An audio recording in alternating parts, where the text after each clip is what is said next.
श्रद्धेय लक्ष्मी प्रपन्नाचार्य जीयर स्वामी जी महाराज, जिनकी संरक्षण में यह कार्यक्रम हो रहा है, श्रद्धेय लक्ष्मणाचार्य जी महाराज, आदरणीय नित्यानंद जी, आदरणीय रविंद्र सिंह जी, कार्यक्रम के सभी संयोजक, शहीदों के परिवारजन, उपस्थित नागरिक, ग्रामीण सज्जन, माता भगिनी, मेरे जीवन का ये बहुत सौभाग्यपूर्ण दिवस है कि आजादी के बाद जन्म लेकर भी आजादी के संघर्ष के केंद्र रहे पवित्र भूमि का मैं तीर्थाटन कर रहा हूं। ये तीर्थ है, अपने देश में तीर्थों की परंपरा है। जहां तपस्वी तपस्या करते हैं वो तीर्थ बन जाता है। उसकी ये शक्ति होती है कि वहां आकर कुछ देर रहने वालों के मन में जिस भावना से वो तपस्या हुई, उन्हीं भावों का निर्माण वो तीर्थ भूमि कर सकती है। ये उसका सामर्थ्य ऋषियों की तपस्या के कारण बनता है। हमारे देश के इतिहास में एक मोड़ आया। उसके पहले जो तीर्थ बने थे, हमारे देश पर विदेशी आक्रमण हुए नहीं थे, हम सुरक्षित थे। उन दिनों में वाहनों की सुविधा नहीं थी, तो पूरी जो पर्वतमाला है उत्तर पश्चिम पूर्व में, हिमाचल के दोनों बाहु उनको कहा जाए तो ठीक होगा, उनको लांघकर कौन आएगा? और तीनों तरफ का सागर लांघकर कौन आएगा? कोई नहीं आता था। इसलिए हम सुरक्षित थे और समृद्ध भी थे। तो जो योजनाएं विश्व के कल्याण के लिए हमारी बनी, उसके अनुसार हमारे तीर्थ बने। ऐसा एक तीर्थ पास में ही है, गजेंद्र मोक्ष का हरिहर तीर्थ। कल मैं बक्सर गया था, व्याघ्रसर, वो भी एक तीर्थ है, विश्वामित्र जी का आश्रम था। दुनिया की दुष्टता को समाप्त करना और सबको सज्जन बनाना, यह काम हम उस समय निर्बाध रूप से करते थे। हमारे तीर्थ वैसे बने। लेकिन फिर आक्रमकों का तांता शुरू हो गया और होते होते ब्रिटिश लोगों का आक्रमण हो गया। हमारी व्यवस्थाएं उद्ध्वस्त हो गई। हमारे यहां का परिचय समाप्त हो गया। मुगलों के आक्रमण के बाद तो सबको अपना अपना लड़ना पड़ा। इसलिए हमारे समूह बन गए तरह तरह के, और धीरे धीरे उन समूहों में भेद उत्पन्न हुए, भेद की दीवारें खड़ी हो गई। और ऐसी अवस्था में ब्रिटिश राजा बने। देखते देखते उन्होंने हमारे देश को जीत लिया। उनको लगा अब हम यहां पर चैन से राज्य करेंगे, लेकिन ऐसा नहीं हुआ, क्योंकि हमारी सारी व्यवस्थाएं चली गई थी। ज्ञान का पहुंचना दुर्लभ हो गया था। ज्ञानी लोग मारे गए थे। बचे खुचे हमारे संत महात्मा तपस्वी, ये सारे ज्ञानी लोग, ज्ञान विज्ञान की खोज करने वाले भी हमारे यहां थे, वो सब लोग वो मर्यादित हो गए थे। उनको कोई जानता नहीं था। अपनी जान बचाने के फिराक में सब। फिर भी एक मंत्र हमको कभी मिला था, वो तब से अभी तक हमको याद है और हम नहीं भूलेंगे। वो है, हम इस देश के लोग कभी गुलाम नहीं होंगे। और इसलिए किसी भी विदेशी आक्रमक में अपना पहला कदम इस भूमि के सीमा के अंदर रखा, वहीं से आजादी का संघर्ष हर बार शुरू हो गया। कुछ इतिहास को ज्ञात है, कुछ इतिहास को ज्ञात नहीं। ब्रिटिशों की गुलामी के काल में तो एक महाभयानक आक्रमण उनका हमारी बुद्धि पर हुआ। उन्होंने हमारी अर्थव्यवस्था भ्रष्ट कर दी, समाप्त कर दी, अपनी बातें ला दी। नील की खेती की सख्ती करने लगे, हमारे लोगों को लूटा, लूटकर अपने देश को बड़ा बनाया, हमको कंगाल बनाया। हमारी शिक्षा व्यवस्था उन्होंने ध्वस्त कर दी। उस शिक्षा व्यवस्था के कारण हमारे यहां 70% साक्षरता थी, ऐसे ब्रिटिश कलेक्टरों के रिपोर्ट्स का हवाला देकर धर्मपाल जी ने लिखा है, जिस मटेरियल का उपयोग गोलमेज परिषद में गांधी जी ने किया था। और अपनी 17% लोगों को साक्षर बनाने वाली अधूरी शिक्षा व्यवस्था को यहां उन्होंने लाद दिया, जो अभी तक विद्यमान थी, अब थोड़ी थोड़ी बदल रही है। लेकिन ऐसी हमारी अज्ञानी और दरिद्र की अवस्था में भी, पराधीन होने के बाद भी, हमारे देश का सामान्य व्यक्ति भी इस बात को नहीं भूला कि हम भारत है, हम कभी गुलाम नहीं होते, हमको आगे बढ़ना है। इसलिए मलखाचक आज भी एक देहाती कहलाता है। बहुत ज्यादा विकास हुआ नहीं, होने की मांग है। यहां बैठे सभी अधिकारी लोग हैं, विभिन्न दलों के लोग भी हैं, वो सब इस पर ध्यान देंगे ही। लेकिन आज ये हालत है तो तब क्या होगा? आज कम से कम हमारी गाड़ियां आ सकी इतने रास्ते, तब तो कुछ नहीं रहा होगा। लेकिन ऐसी अवस्था में भी दिल्ली में अंग्रेज हावी है, कलकत्ता में हावी है, मद्रास में हावी है, बंबई में हावी है, मलखाचक तक वो पहुंच ही नहीं सकता। वहां केंद्र बन गया। और देखिए, नरमपंथी गरमपंथी दोनों यहां आते थे, दोनों यहीं से योजना बनाते थे। इस इलाके में 1857 के बाद पहला सशस्त्र संघर्ष बाबू कुंवर सिंह का हो गया, तो यहां आते थे, यहां से उनको मदद मिली है। उनकी सेना में मलखाचक और ऐसे गांवों के जवान जो लड़ाके तो थे, लड़ाई का शास्त्र नहीं जानते थे, लेकिन खूब मेहनती थे, खूब ताकत वाले थे। अपना अपना टिकास, अपना फावड़ा लेकर, अपना हसिया लेकर, अपना मूसल लेकर चले गए उनकी सेना में। और वो एक संघर्ष ऐसा हुआ है बाबू कुंवर सिंह का कि जिसमें पहले तो उनको छोड़ना पड़ा उत्तर प्रदेश जाकर, लेकिन 1857 के संघर्ष के अस्तकाल में वापस आकर उन्होंने इन्हीं सब लोगों के भरोसे अपना राज्य अंग्रेजों से वापस लिया। स्वतंत्र देश के राजा के नाते बाबू कुंवर सिंह मरे हैं। ये जो संघर्ष की प्रवृत्ति है सब में, उस समय जो करना पड़ा किया। गरम दल ने हिंसा की, स्वातंत्र आंदोलन के लिए पैसा चाहिए था, वो तो सरकार अपनी थी नहीं, वो देने वाली नहीं थी, समाज अज्ञान में था तो खजाने लूटे। लेकिन ये सारा क्यों किया? नरम दल के लोग भी यहां थे, सूतकताई चलती थी, गांधी जी आकर यहां पर रुके हैं। उनके अहिंसा के मार्ग के साथ ये गरम हिंसक मार्ग है, उसकी क्या क्या समान बात कौन सी थी? समान बात एक ही थी, ये सब जो हो रहा था अपने लिए नहीं हो रहा था, वो देश के लिए हो रहा था, समाज के, धर्म के, संस्कृति के लिए हो रहा था। और इसलिए रास्ते अलग अलग है, लेकिन जाना एक है, ये जानकर वो सब लोग रहते थे। यहां उनका पोषण हुआ, यहां उनको उत्साह मिला, यहां से उनकी प्रत्यक्ष अप्रत्यक्ष मदद हुई और ये एक बड़ा केंद्र बन गया।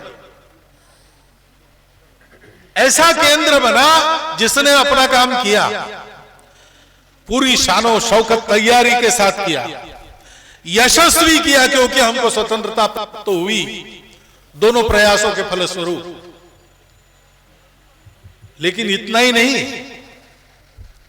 त्याग और बलिदान की ये परंपरा ब्रिटिश सत्ता को पता न लगे इसलिए अनाम रहती थी। केवल ऐसा नहीं, ये सब लोग जो थे, जो यहां आ चुके हैं, गांधी जी से लेकर भगत सिंह तक, उनके साथ काम करने वाले, ये सब लोग, उनके मन की भावना एक थी, देश बनना चाहिए, हमारी कोई औकात नहीं, देश की औकात है, तेरा वैभव अमर रहे मां, हम दिन चार रहे न रहे। और देखिए, स्वतंत्रता के 75 वर्ष के बाद मुझे आने का सौभाग्य मिला। आज हम याद कर रहे हैं, रविंद्र जी ने कहा विधानसभा में ये कहा गया है, वो संवाद उन्होंने प्रश्नोत्तर लिखे कि हाँ मलखाचक गांव, वो प्रश्न पूछने वालों ने कहा कि ऐसा ऐसा एक केंद्र रहा है, क्या ये सत्य है? तो कहा हाँ, मलखाचक गांव जैसा आपने कहा है वैसा ही है। तो मालूम तो था, लेकिन इस गांव के लोग, हमने ये किया है, हमको उसके बदले में कुछ चाहिए, ऐसा कहने के लिए गए नहीं, क्योंकि ये अपने लिए नहीं था, ये देश की स्वतंत्रता, समाज की स्वतंत्रता उसके लिए था।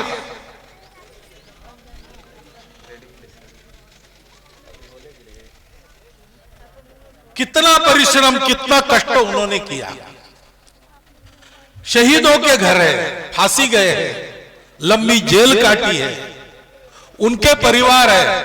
और एक परिवार में आज गया था, कुछ परिवारजन यहां हमको मिले, खोजबीन नहीं होती तो ये मिलते भी नहीं, क्योंकि ये कहीं बताते नहीं। ये देशभक्ति का स्वभाव है, ये तीर्थ है, इसमें हम सबको आना चाहिए, बार बार आना चाहिए, और इस तीर्थ की पावन भावना से अपने मन को पवित्र करना चाहिए।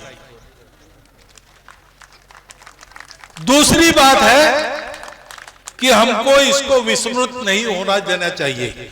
इसलिए आज जो संकल्प व्यक्त किया गया कि अनिर्दिष्ट अनाम अनामिक हमारे स्वतंत्रता संग्राम में योगदान करने वाले सबकी खोज करेंगे और उनके परिवारजनों को हमारी जो सम्मान की भावना है वो कम से कम एक बार पहुंचाएंगे।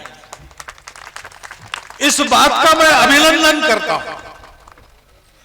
ये गौरव की भावना अपने पूर्वजों के प्रति, वही हमको विकसित होने की प्रेरणा देती है। हमको पता है हम सिंहों के वंशज हैं, तो हम सिंह बनने का प्रयास करेंगे। अगर हमको ये पता चला कि हम सिंहों के नहीं, हम लोमड़ी के वंशज हैं, तो हम वैसा बनने की कल्पना नहीं करेंगे सिंह जैसा।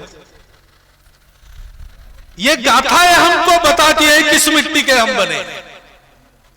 ये गाथाएं हमको बताती है कि इनका खून हमारे रग रग में दौड़ रहा है, और उनके जैसा बनना, उनके पराक्रम के आगे जाकर सृष्टि में फिर से अपनी मातृभूमि के महत्व को स्थापित करने का पुरुषार्थ उस प्रेरणा के कारण होता है। परंतु इतना काफी नहीं, हमारा भी कुछ कर्तव्य होता है ना। ऐसे पूर्वजों की हम संतान है, हमको अपने देश को बनाना है, क्योंकि हमारे देश का दुनिया में कुछ कर्तव्य है। क्या है आज मैं उस विषय में नहीं जाता, हम जानते हैं, दुनिया के लोग चर्चा करते हैं। अब भारत भी महाशक्ति बनेगा, मैं कहता हूं भारत को महाशक्ति बनने की जरूरत नहीं। वो महाशक्ति बनने वालों ने महाशक्ति बनकर दुनिया में कौन सा पराक्रम किया है? जो जो महाशक्ति बना उन सब ने अपना डंडा चलाया। पहले रशिया चलाता था, आज अमेरिका चला रहा है, चीन भी चलाना चाह रहा है, दोनों की स्पर्धा चल रही है। रशिया अभी पूरा आउट नहीं हुआ, इसलिए यूक्रेन की भूमि पर अमेरिका और रशिया की लड़ाई चल रही है। महाशक्तियां बनी, इंग्लैंड महाशक्ति बना था हमारे गुलामी के दौर में, ठीक है, उसके साम्राज्य पर सूर्यास्त नहीं होता था, लेकिन सारी दुनिया पर अपने साम्राज्य था।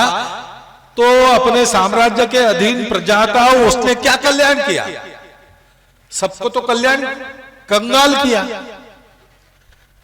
जाते हैं इंग्लैंड में कभी और वहां के लोगों को लेकर घूमते हैं, तो वो बताते हैं कि देखिए ये स्तंभ जो है ना, और वो दो शेर पत्थर के बने इजिप्ट से लाए, ये बड़ा सेंट जॉन चर्च का डोम बनाना वो प्लासी के लड़ाई के बाद बना। हमको लूट लूट कर वो बड़े बने, और तो कोई पुरुषार्थ किसी का दिखता नहीं, सारी दुनिया को अपने कब्जे में रखा, ऐसा हमको नहीं बनना है। भारत महाशक्ति नहीं, शक्ति तो होगी, विश्व में कोई दुरात्मा जीत न सके ऐसा शस्त्रों का, शरीर का, मन का, ज्ञान का बल भारत के पास होगा। ऐसा भारत बनाना ही है हमको, क्योंकि हम किसी को जीतना नहीं चाहते, लेकिन लोग हैं जो सबको जीतना चाहते हैं, उनसे अपने आप को बचाना पड़ता ही है। लेकिन हम क्या करेंगे दुनिया में? हम दुनिया को सभ्यता देंगे, संस्कृति देंगे, पर्यावरण की समस्या से निजात का मार्ग दिखाएंगे, जो आर्थिक विषमता के कारण शोषण होता है उसकी समाप्त कैसे हो उसका उदाहरण अपने देश से उनको दिखाएंगे। ये सारी बातें हम करेंगे, विश्व कल्याण के लिए भारत बड़ा होता है। तो ऐसा होना है तो हमको भी अपने आचरण में उसी देशभक्ति का प्रकटीकरण करना पड़ेगा, अलग प्रकार से। आज हम गुलाम नहीं है, हमको किसी से लड़ना नहीं है, हमको किसी की हत्या नहीं करनी, न कहीं डकैत डालना, लेकिन हमको अपने देश के लिए जीना है। वो समय था देश के लिए मरने का, अब वो तैयारी तो जरूर रखनी चाहिए। अगर प्रसंग आ गया तो देश के लिए सब कुछ न्योछावर कर देंगे, परंतु कर्तव्य अपने सामने तुरंत यहां पर उपस्थित है। देश के लिए तिल तिल जलो, तिल तिल जियो। कैसे जीते हैं?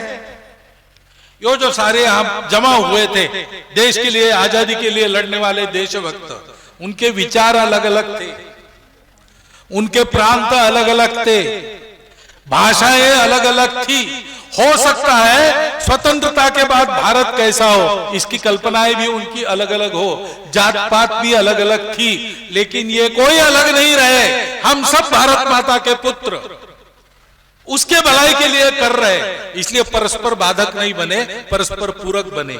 हमको भी इस देश में अपने विचारों की भिन्नता के बावजूद, अपने जाति पाति के बावजूद, अपने प्रांत भाषा निहित स्वार्थों के बावजूद, उन सबके ऊपर उठकर सबको अपनत्व से अपनाना पड़ेगा।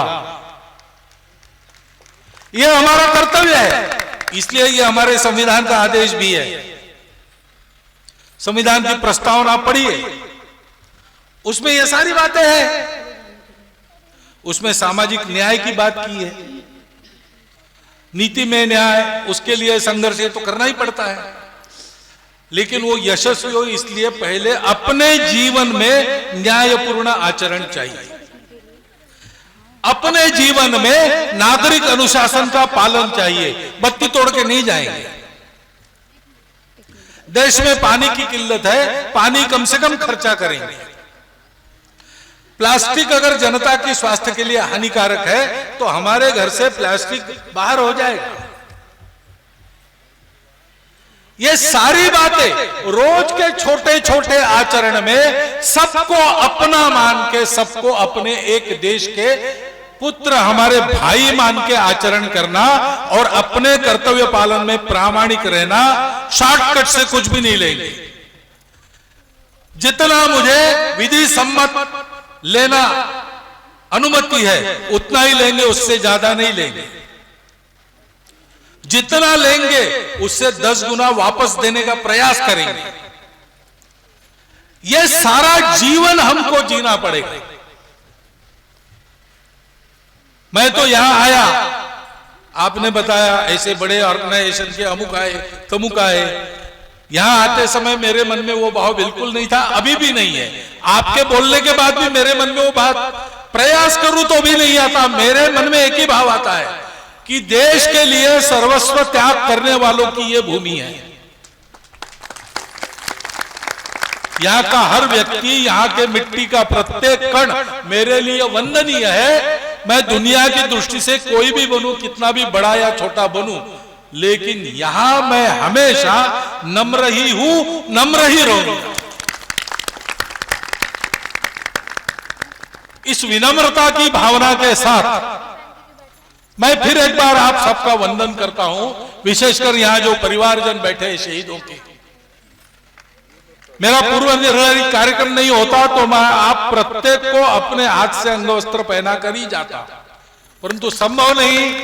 और कार्यक्रम की योजना में ऐसा है कि इतना करने के बाद बाकी काम, और भी लोग हैं मंचस्थ मान्यवर है, मेरे से ज्यादा अनुभवी और विद्वान है, उनके हाथ से होगा। परंतु मैं फिर एक बार अपने हृदय की ये परम श्रद्धा आप सबके प्रति व्यक्त करना चाहता हूं, आपको धन्यवाद देना चाहता हूं कि ऐसे एक अभिनव कार्यक्रम का आयोजित करते हुए आप सबने मुझे यहां आकर इस तीर्थ में स्नान करने का अवसर दिया, कुछ थोड़ा बहुत पुण्य देश के लिए प्राप्त करने का अवसर दिया, और पूरे समाज के सब प्रातिनिधिक रूप से इतने सारे आसपास के गांवों से लोग आए, तो आप में मुझे एक आगे बढ़ते हुए उठते हुए दुनिया का तारणहार बनने चले भारत का दर्शन होता है। इस मिट्टी को और उस भारत को साष्टांग नमस्कार प्रणिपात करते हुए अपनी कृतज्ञता का उल्लेख फिर एक बार करते हुए मैं अपने 4 शब्द समाप्त करता हूं। धन्यवाद।